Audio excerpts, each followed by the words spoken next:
everybody. Welcome. This is our 10 months into our energy education program.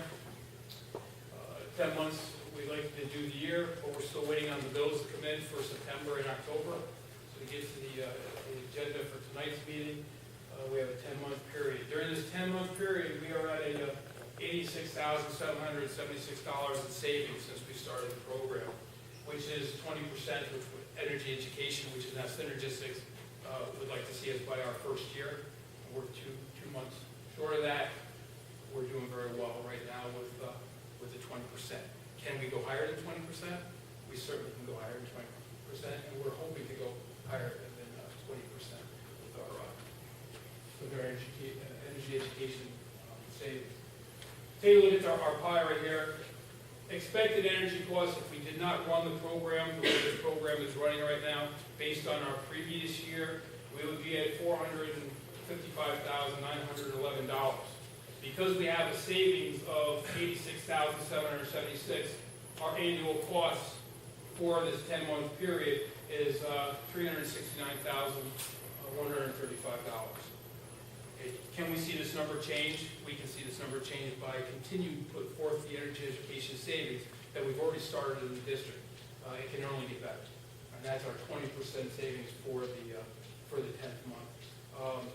Annual costs you see in the gray and the program savings. If we put all these things in together, reductions in equipment time, running times, such as our lights. Doing the energy audits, I'm going into the schools during occupied times, teachers are teaching, that's what they're supposed to do. If they're not in the classroom, what do we want to see the classroom in? We see it dark, lights turned off. I have found many times teachers are in the classroom not teaching, lights are half off because they're only using what they need. That's energy education, that's smart. It's what you can do at home to save some money as well.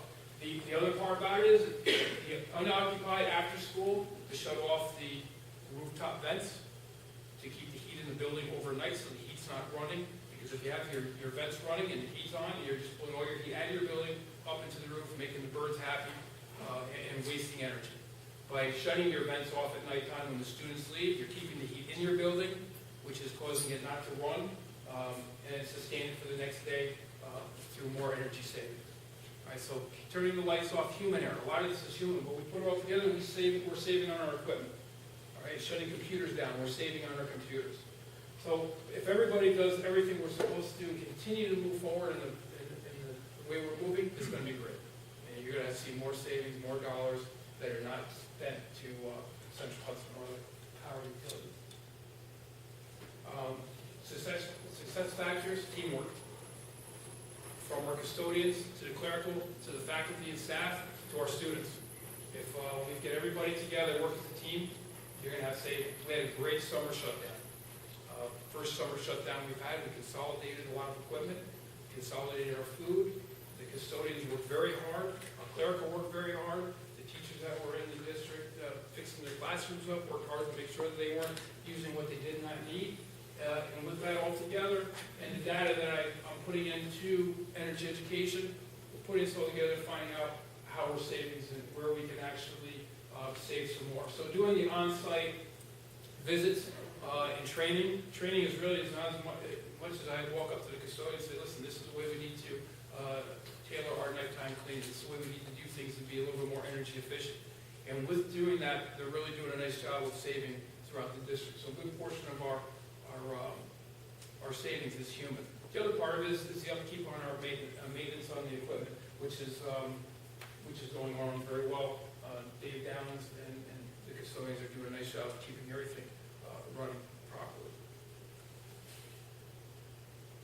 Then right now, just to see what we're doing to our environment. Right now, within this time period of 10 months, basically, if we continue the way we're going with 49 cars that are not driven for a full year. All right, think about the emissions. It's basically having 6,958 saplings planted. All right, bringing green back into it, and reduction of the greenhouse gases without putting emissions back into the atmosphere. This is what we're saving. So we're becoming even a green school. school by saving and not putting out the emissions into the atmosphere by just our reductions of what we've done so far for just this 10-month time period. That's it. Any questions? Because this is just all behavioral stuff so far. We haven't changed any new equipment or putting anything like that that's more energy efficient. A good portion of what we have here is human error, is human condition, changing what we have always done. Getting out of that habit of, I'll turn all the lights on in the building, and then after I clean the one room, I'll turn that one off. We have it down to the reverse. Turn all the lights off and just use the one room that you're cleaning, and then move to the next one. That's one small thing. Leaving the room, when you leave, turn the light off. Shutting your computer down. These are the little things that add up at the end of the day. Shutting the rooftop vents off in the gymnasium when the students leave during the winter time. Because what's happening, these are huge rooftop vents that are just taking air from the common hallways, from the classroom, from the univents that are on, and bringing it into the gym and outside. So basically, you're just running the heat in the building at 2 o'clock in the morning for the roof, because it's just going. But by shutting those down, human, once again, turning the switch, you're saving money. We have updated and fixed some equipment. Steam traps have been replaced, which is, it really helps out. Also, the univents, the filters are being replaced and cleaned, because that also helps. So every little reduction is what you're seeing right here, and we can only get better.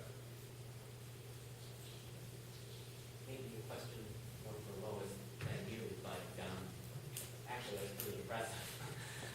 So my question would be, is there a way that can give this presentation to teachers, to custodians, to the office staff, so they see the significance? Because if you see something actually occurring out of it, you're much more likely to do it and look for greater efficiency. So I think it might just build on the whole thing it's done. Chris's plan was that once the board saw the presentation, is to go to each of the building's faculty meetings and present it them.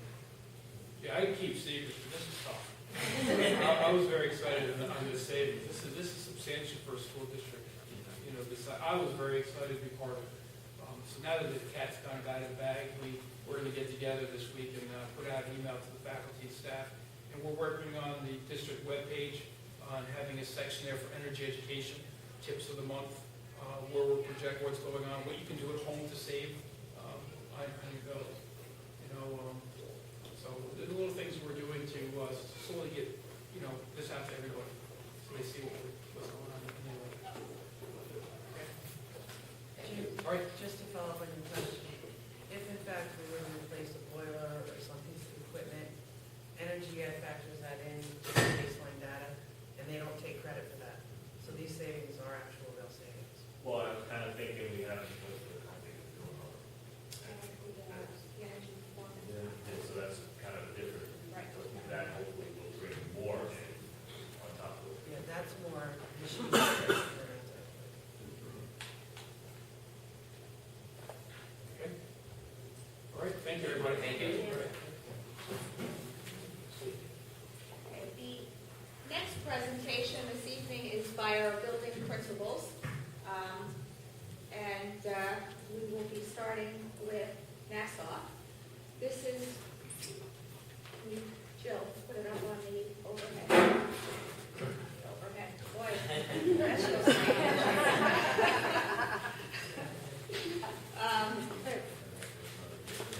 this is, each building was asked to work with their site teams to develop building goals that aligned with the district goals. And this is the presentation this evening. It got pushed off a little bit because we had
talking about how we can work with it with the students in relation to attaining the goal that we'd like to attain.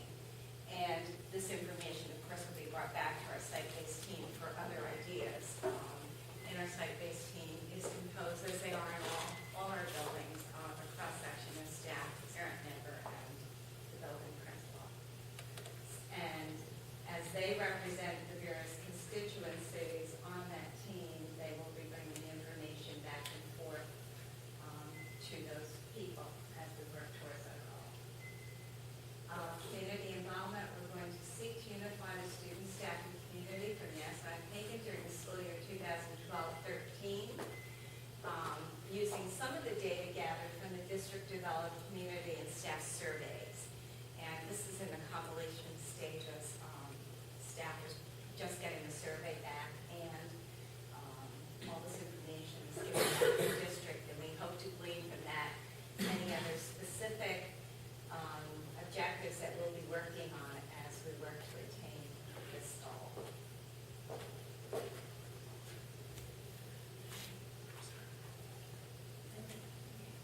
Support ways to reduce energy consumption and improve operational efficiencies. What we're thinking about in this goal would be some of the work that we just heard about in terms of how we can continue to have a very energy efficient building, which will result in cost savings to our community, and also look at other operational efficiencies, and that is our work with district offices. They're giving us guidelines as we look at purchasing, or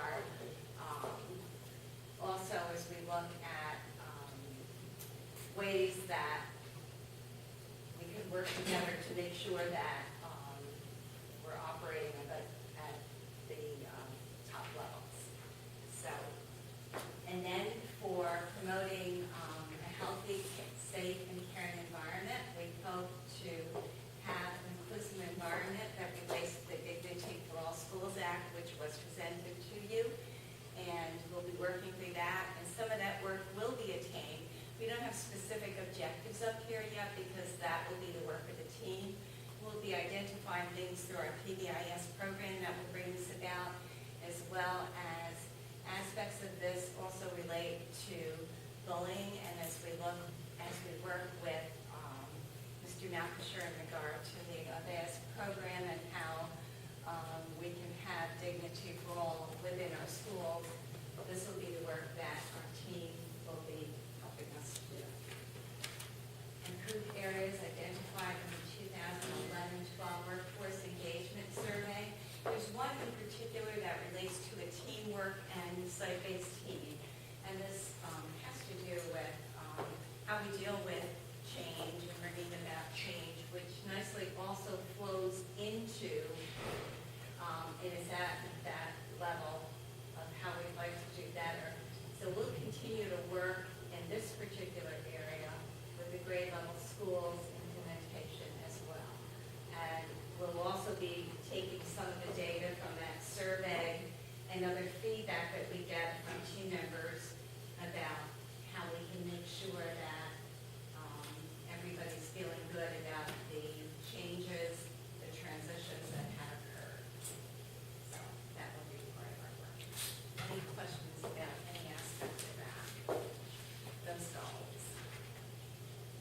The 85%, is that the goal for the end of the year? Is that, I'm sorry? the 85% of national students attaining in every 70 by the end of the year? So your next steps are going with the objectives and then what you will Right, use. to right. measure those Just objectives. worked on our general goals now, and then our future meetings we did some brainstorming about ways we would work with some of these goals, but they're just at the brainstorming stage, and our follow-up meeting, which would be in November, will work more specifically on objectives that will enable us to meet these goals. And of course, we have that data analysis process because we'll be getting the information from the district in relation to grade level schools, because they will be the chief areas that we work to attain to the two goals, the workforce satisfaction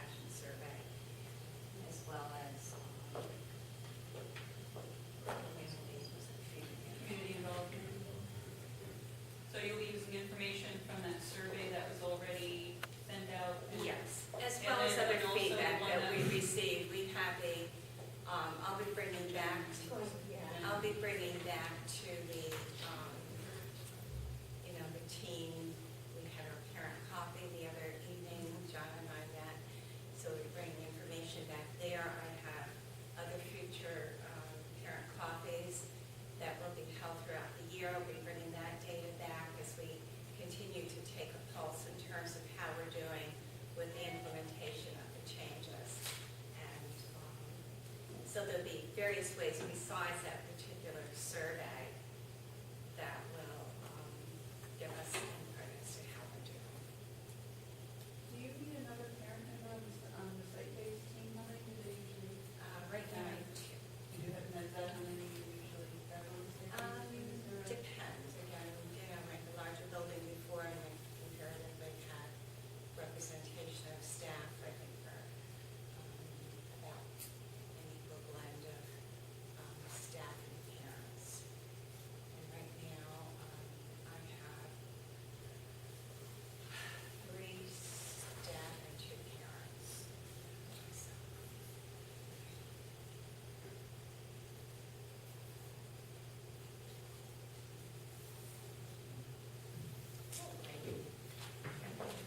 I know I'm not as good looking as he is, but I'm John Farrell from Evening. Unfortunately, John hurt his knee very badly and is out of school yesterday and today, and probably a little longer too, from how it sounds. So I will be giving his building goals report, and hopefully I can answer your questions. I think so. You'll begin to see a theme, and that is that each building is actually asked to develop a mission statement for their school that is aligned with the district's vision and mission. So that'll be there a few more times, 2 more times anyway. The next goal is under student performance, and one of the goals for the building is to implement the maths testing program, not so much from the giving of the test, but from the use of the data that comes from the test.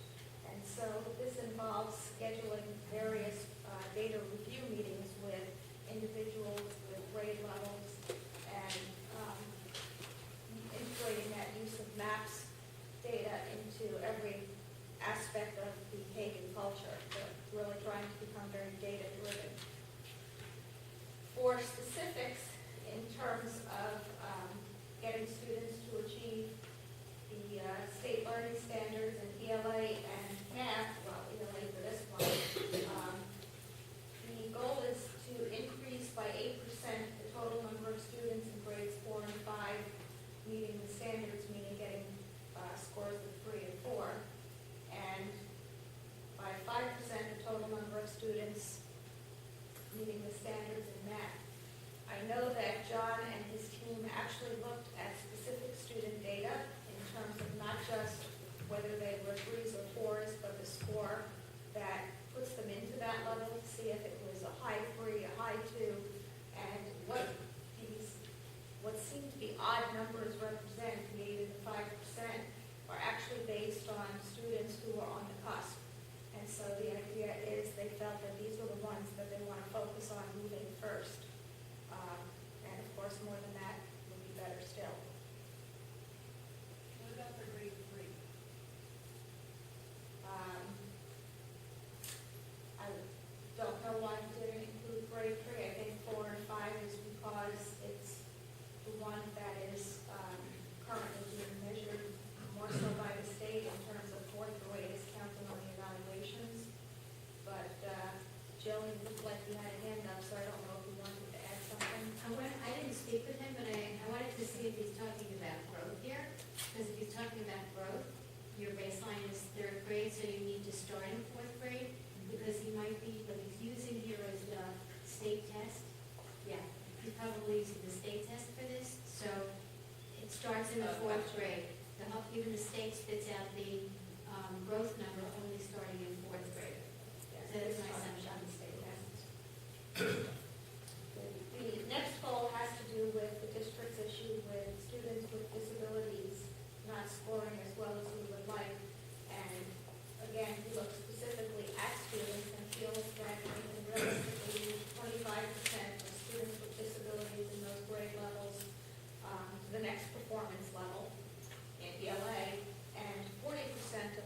students to the next performance level in math.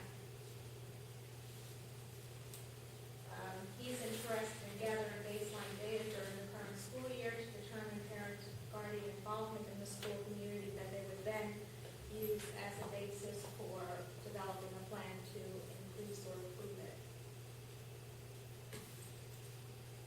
John got very precise with his energy at savings, and he is actually looking to double the savings that Hagan sees this year, going from 9.95% to 20% by the end of the year. Workforce engagement, actually somewhat similar to Dr. Cecidas. First of all, maintain areas that had high levels of employee satisfaction while improving those where employee satisfaction was less than 80%. The measure again would be when we re-administer the survey in June to the workforce. And then also to successfully unify the faculty, staff, and students from the two elementary schools during this first year of grade level schools. Any questions? I can't answer it, I'm just getting to it. I'm answering emails religiously, so I will try to answer as soon as possible, but I try. One question I had about community involvement, is what you said, but gather baseline data. What exactly data is he gathering? I think it has to do with volunteers, participation in events, those sorts of things. I know that those are things that we had actually gathered for the district last year, but it wasn't separated by building. So especially now that he's got a new population, it's kind of like starting over again in some respects. He can't use last year's data because you have different people coming together, so he wants to see what that level of engagement is, and then move it forward from there in the way that it is most beneficial to kids. Joe, that again? Does he have, I mean, how are you going to measure, define the, I mean, yeah. Well, actually, Survey or- we did do a survey a week ago, and we have some information already as sort of the first month results. So, I mean, I can't say that this is absolutely what he's thinking, but he could certainly re-administer that survey. I can certainly find out from him more specifics about what he was thinking. I think similar to what Eileen did, they have really, you know, in fairness, the buildings have been very, very busy the first month of school, not just at the elementary in terms of grade level, where they've had processes change and practices have to, you know, kind of come together from two different places. But the process of developing SLOs, the process of getting the MAPS testing, the process of the whole new APPR system has really kept them hopping. And, you know, you add to that the fact that every single building has a new principal, and Steve is down an administrator in his building. We don't have the AP there yet. It's been tough, quite honestly, and the teachers are feeling it too. So it's been tough sometimes finding the time for the site teams to meet. I know they were very grateful just to get the time to do this. And I think, as Eileen said, they're going to move forward from here with the more specific details of the plan as they have additional meetings. But I'll ask them. Yeah, I mean, no doubt it's been hectic, but it's kind of a nebulous, kind of touchy-feely. You feel more united, there's no, you know, it's almost a sense, not a, like, objective way of measuring. Well, even as we look at results of the workforce engagement survey, a particular goal that can relate to that, that we can also receive some feedback from, or given one of our descriptors, my supervisor effectively facilitates appropriate change as a plan, involves staff, provides resources, and involves the change moving forward. So that's what I was looking at, and I think that's what John was looking at, when he said something. It's a different At survey. that level, you know, Yeah. that would be the part of the survey would be relevant for our site-based teams to work on, and does connect with stuff we stated up there, and also stated with. We'll ask them more about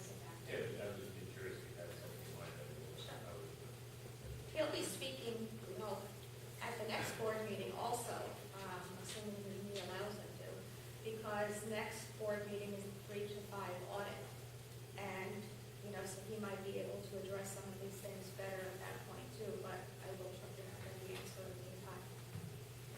Now, during the course of the school year, do the principals at any point do a presentation about how they're achieving these goals? Every quarter.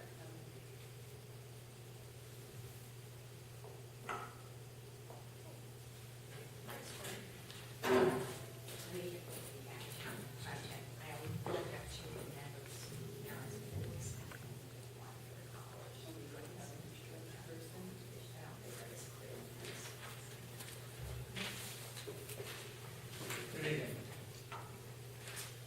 So again, you'll see that alignment through the buildings, mission statement. This one's just slightly different, but very much aligned. Built in each level, and leave the level appropriate to the mission statement that aligns with the district's mission statement, and encompasses the philosophy of the overlay middle school staff. They definitely wanted that in there, so we put that in there because they actually said it has to embody that philosophy of the staff that's actually accomplishing or pursuing that mission. Student performance, there are 3 student performance, here we are on the next one. Shift the percentage of students by 10%, scoring from a 1 to 2, a 2 to a 3, in an effort to increase student proficiency on the New York State ELA mathematics exams. Not that we're forgetting the 3 and the 4, we believe that in these efforts, they will come along as well with us.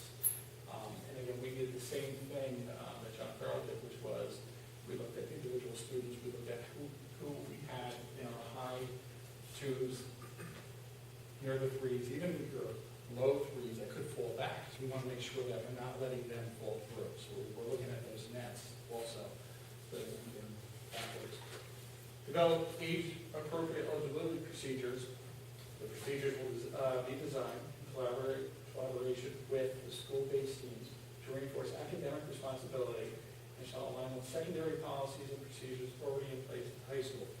It's not that we're going to adopt the high school procedures, we have younger children here. So we're talking 6th, 7th, and 8th grade, appropriate measures, if you will, to focus on that academics and tie it to that eligibility. And we're going to be on that in place. Student performance, the last one, with SANY0001 status regarding the A1P for the identified cohort, which is a special ed. Middle school staff will develop systems to assist increasing student exposure to vocabulary and literacy skills in order to continue raising student performance on the New York State ELA mathematics exams. Again, I think you've walked through with Todd, we have all those, we have all the board meetings with Todd. You saw those words that are around, and Christine Brady collects those as we move from week to week or month to month or unit to unit, just to refresh the models. So that continues, that's just one example. Community involvement, develop a system to gather data regarding parent guardian participation in order to analyze a mistake, involvement for future plans. And again, that's the same thing, get that baseline data, see what kind of involvement we have, where that is, and then try and analyze that and say, how do we increase that? What is it that we need to do? And we know that communication would be part of that, but to try and pick that up a little bit more. Operational efficiency. I say this to Steve, I love stealing his numbers, I'm there, but I get to brag about them. I know that Todd is responsible for 20,000 of that number that Chris showed in the $80,000 range. So Todd has a significant savings, came out to 17.99%. So can I guarantee 17.99% every year? I'll try, but we're definitely looking to keep that trend going, and I definitely would love to beat the high school in terms of that number. Not that we have any competition going on. Health, safety, care, environment, while continuing the local and federal efforts via ambassador performance, continue to develop student-based activities, programs to promote efforts that promote solutions regarding bullying and other social issues among the student body. So we're looking at the bullying, keeping our eye on the harassment, but also taking a look at some of this socialization happening in the lunchrooms and the hallways. This is not all bullying, it's not all harassment, but there are conflicts, and we're looking at how to help students resolve those conflicts, whether it be peer mediation, things. We're also looking, just to give you an idea, on board with this. This is not just something we can dictate to kids. It doesn't work that way. The students have to be part of that. Kids didn't use buy-in, but the students have to be part of that to make that work. They have to be part of that movement, if you will. I told a story about a child in my son's school district who, it was a boy who wore pink one day, no big deal. But he was singled out by other kids. Well, because of Facebook and because of everything else, the texting, the next day, there was a flood of students in that building with pink on. And that was just a message. Nobody else was harassed, but that was a message to say, we're not going to put up with that. So, but we can have the kids, within the kids' actions, that's our strength. And the final one, the final address issues regarding the school climate survey and whether to develop plans and take actions to improve building morale and communication. So we looked at this and said building morale and communication are very high needs in our building. And we know that's across the district as well. Actually, the morale definitely aligns across the district. But we have communication on. And then I can tell you, as I entered Todd, meeting with parents in the beginning, the first couple months, communication's the piece. And that was very clear. If they want more communication, they want to hear from us, they want to know what's going on, whether it's a website, or whether it's a phone calls home, or at events.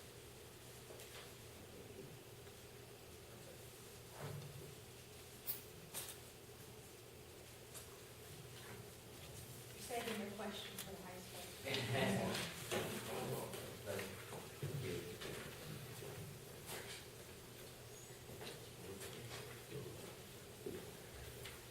Good evening, everyone. I was fortunate enough to be able to meet with the site team twice, and we developed these goals. Good representation from faculty and staff, parents, and the nice thing at the high school is we also have students, which is a lot, they're a lot of fun to work with. This is the one that's consistent with the other buildings that we would develop a mission statement. Obviously, that will be aligned to that of the district. Now, the student performance, about the Regents exams and increasing the distance between the state average and where we stand. And the reason that we came to that, I mean, if we were on the board in the past, when I talked about the middle school results, the difficulty of the test varies. Sometimes it's easier, sometimes it's more difficult. I think by looking at a larger group of the state, it kind of makes things a little bit a more level playing field. So that's how we derived with that. And so we did that in terms of our passing. We did that in terms of our mastery, or 85 or better. And we also did that in terms of our special education population, for the academic goals. There were a few goals that the site team reviewed that had been established in the past that were very effective. One of them that was effective and made a difference was the attendance goal. So we're going to continue to keep that because we had good results with it. We have a good system in place, and we want to continue to make improvements. We want to survey our students using this old days tool. It's designed to really get a good read on where there are problematic areas in the school with regards to anything, bullying obviously being one of them, but it also drills down to the specifics about what kids are picked on for, where in the building it's happening. So there are hot topics and hot spots in the building. Once we gather that information, we'll be able to come up with a plan to address it, and then we can re-administer that survey at another date to see if we've made some progress, and hopefully we will in addressing those issues. This has been excellent, by the way.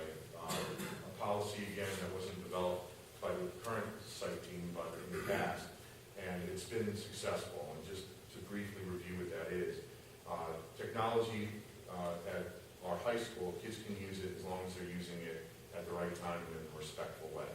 So during study hall or during lunchtime, they have rights to be able to use their electronic devices, not in the halls and not during classes. And the kids have been excellent with it. I think during the time that I've been there, we may have collected 2 or 3 phones. would say that this has been successful, but I want to continue to monitor it and continue to provide reminders to the students. And this is huge. I mean, my kids go to Arlington, and when I met with the kids at the beginning of the year at Stacksville, I said, we're basically saying we trust you with being able to use these devices in an appropriate way. At my kids' school at Arlington, they say they don't, and they put scramblers in the ceiling so it renders all the devices useless. So I think this is a much better way of working with students, and really the success of this program is up to them, and they've been holding up their end of the bargain. This has to do with the survey that the other principals talked about earlier. There were two areas that were of pretty grave concern. One was morale, and the other was the concern about the frequent interruptions into the academic time that we have in school.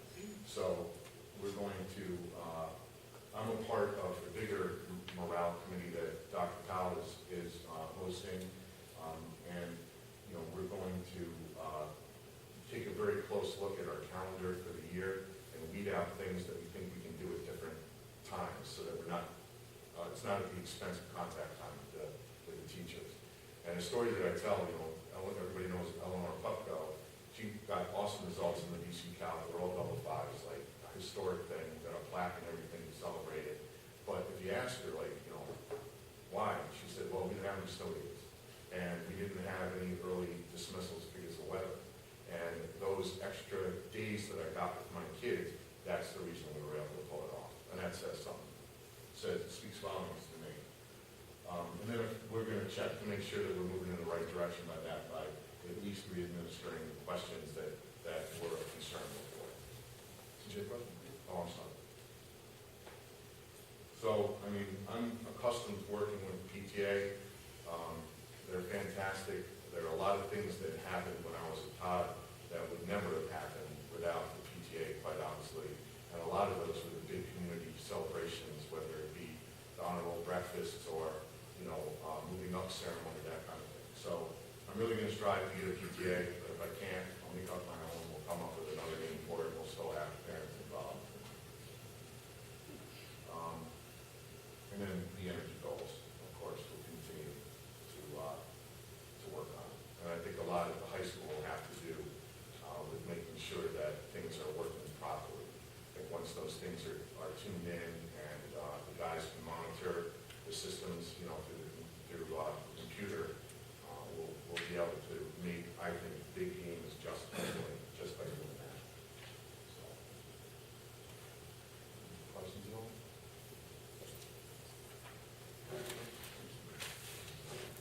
Thank you. By the way, the high school and middle school also do hire girls, but this, we can get them done fast. This year, the middle school won. Yeah, because every time the middle school goes out, so it's good.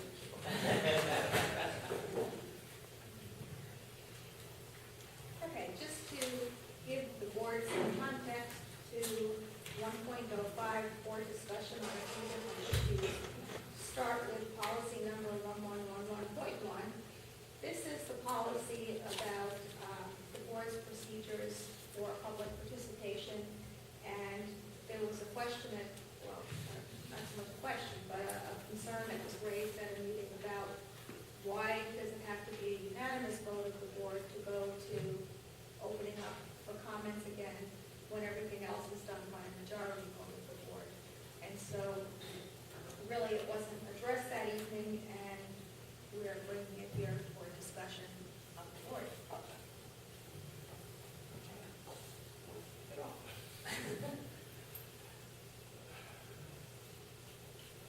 I don't know why it would have to be unanimous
Okay, the other policy that, actually Jill raised a question about was policy 4116, which essentially says that the board can invite teachers to meet with the board to speak about, topics of interest and so forth at the board's request.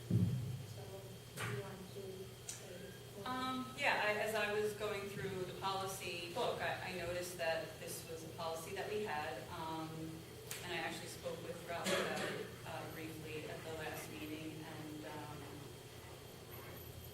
I guess my thinking was that with all the decisions we're making, we're going to PT meetings and getting input from the community, but I find it hard to make difficult decisions without getting input from the teachers. And, I know Ralph brought up the fact that, he wasn't sure if it was a great idea to invite the teachers to meet, that maybe we should go through the building reps or something like that and present to them a list of focus questions.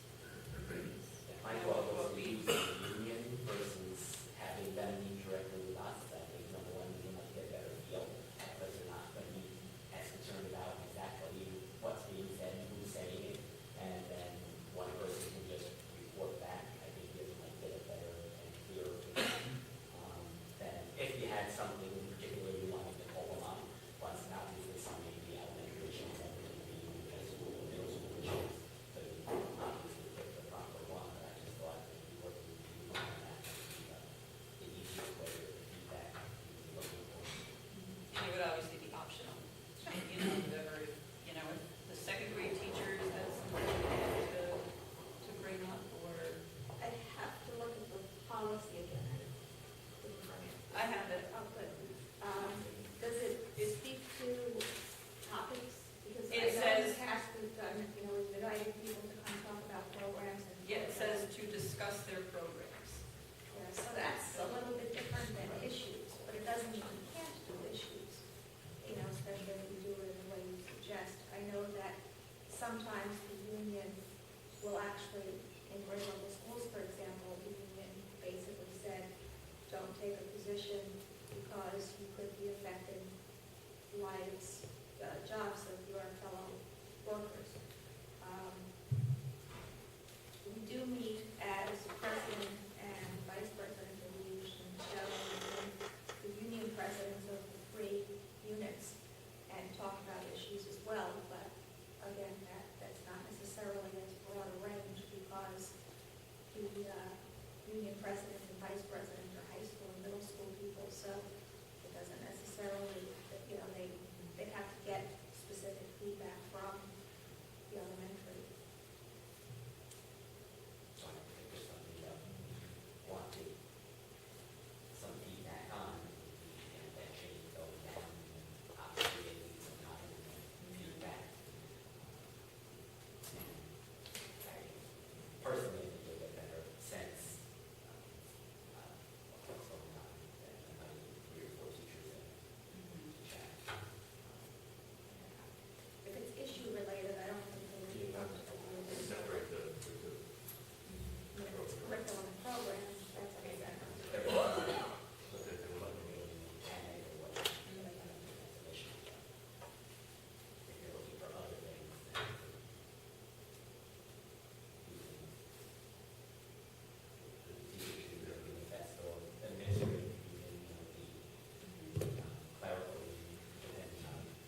think it seems like that There are would, a few building recs that each. at each one, okay, they would kind of be the ones to kind of run that, as opposed to a whole district-wide Right. thing, you know what I'm saying?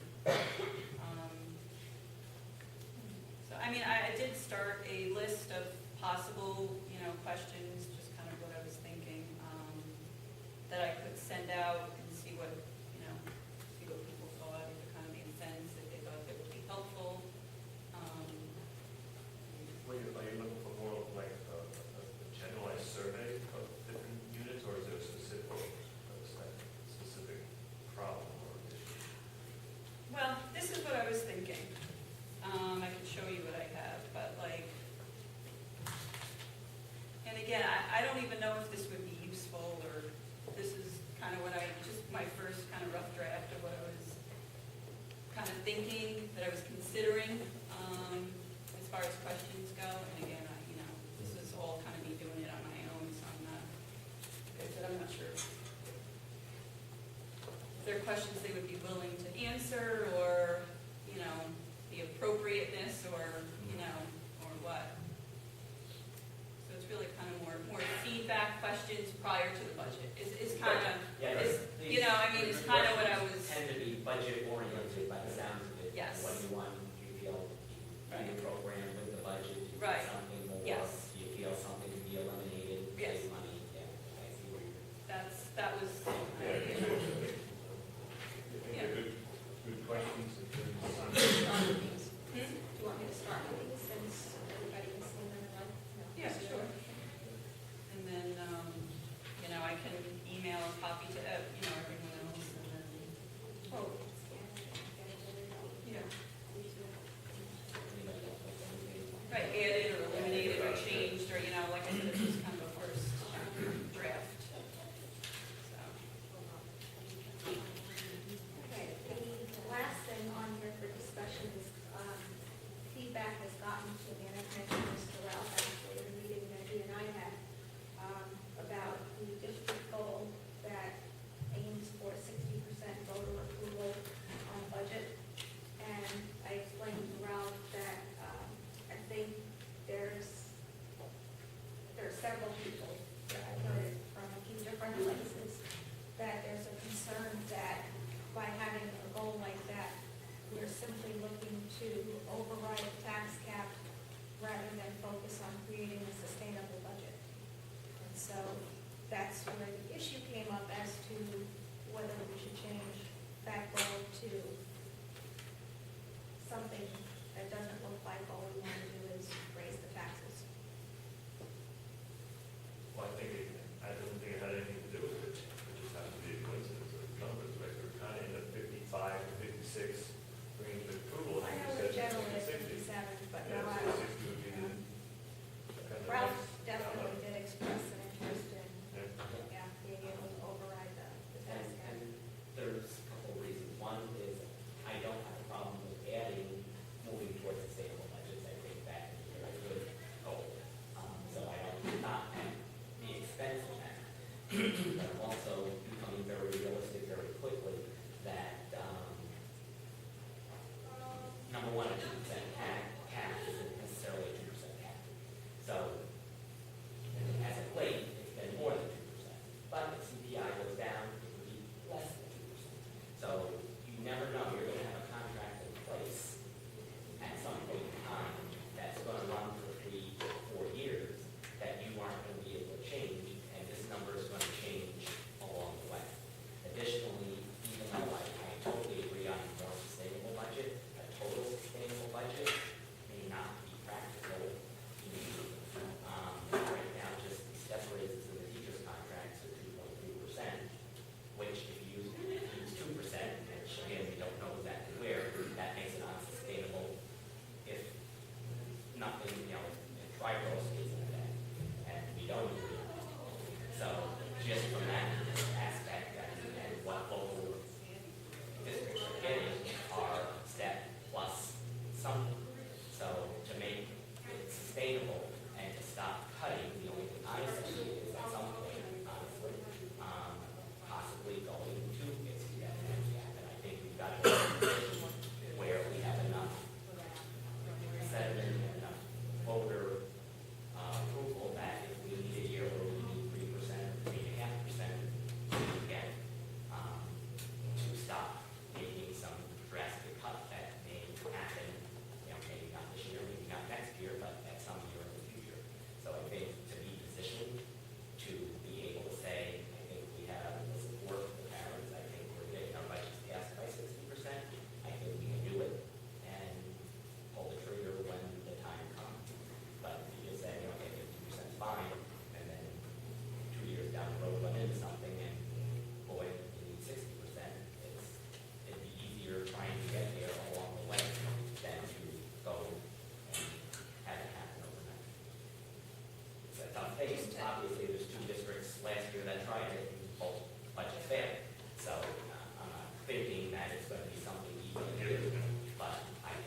exempt it from the tax cap, but I don't know that it's going to be enough to get it down. And But- I think, sorry. The only other thing I would say is one of the people I spoke to about this had the suggestion of looking for a certain percentage of voters, to have a goal that a certain percentage of voters would come out to vote, and trying to drive that, Would agree that that's because the, that will help you to get, I think more participation is definitely a plus. I mean, that, the other piece as far as sustainable, I think all that could be in there, in that line item. But I hate to back away because school districts are in a unique position. There's a lot of municipalities already this year that are going to vote to override the tax cap because they cannot live with it. Now, all that means is maybe you're not getting garbage pickup. We are losing programs that are educating kids. Unfortunately, the state's put us in the position of needing the taxpayers to vote at that 60% level. All they have to do is get the members of their governmental body, be it a town, county, or whatever, to vote in favor by a 60% vote, and they can do it without a taxpayer vote. So I think we're remiss if we don't think that at some point we're going to do it, because I would suspect by next year, nearly every municipality in the state is going to have done it by just their own needing to do it to make their ends meet or suffer significant, budget cuts, which includes services. So it's just a question of when. I just think it's going to be inevitable that 2% isn't a sustainable number in my estimation from the state. And even if you had the teachers' contracts coming at 2% every single year as a total cost, you still don't know how much health is going to go. You still don't know how much pension is going on.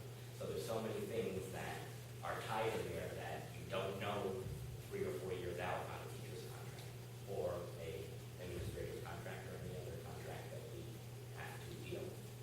So I just think we have to be ready to do it because it's so much easier for the other municipalities. They don't have to be ready. They just have to look around the table and say, hey, we can't cut anymore. We've got to go out and bump it up.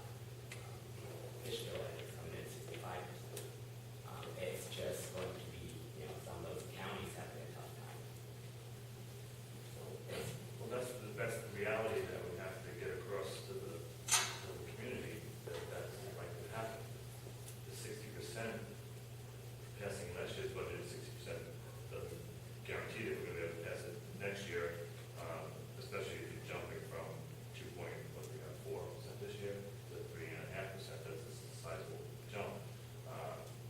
I think it's more important that we get it out, the reality of the situation, and then try to bring in a higher percentage of the population voting so that we can understand if we have the right temperature of the community to be able to do something like that. If you've got 2,000 people out there that didn't vote, and now they're going to come in and vote because we're asking for more than 60%. The 60% last year was, didn't make any difference. It wasn't about measure of what we had as support. So if we do go to something like that, we definitely have to get a higher percentage so we have a better feel that it is actual support. and I think it has to be a grassroots thing to say, we aren't going to cut these are off limits, and if we have to pay more to keep them off limits, we're going to.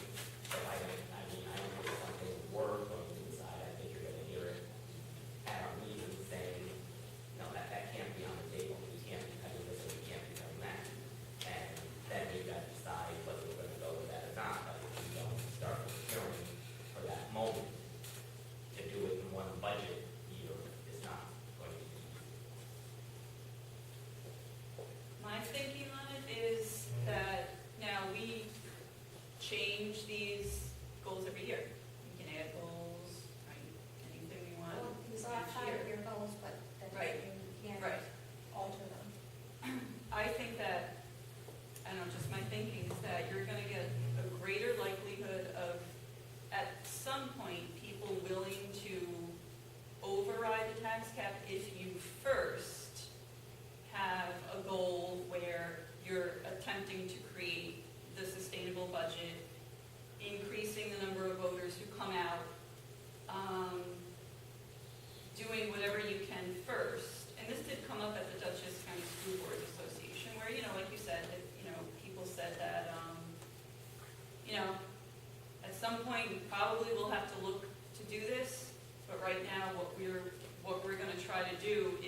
do our best to create a sustainable budget by, applying for as many grants as we can, by looking at what we can do with a building utilization study and see the most efficient use of our infrastructure. Looking into, passing resolutions that benefit school districts, things like that first, before looking for that 60%. That's my thinking on it at this point, is that I would rather see those types of goals first. And if you just put the 60% out there first, the thinking is that our goal is just to get 60%, not to, look at all the other things that we need to really try to do first to make the budget as sustainable as we can.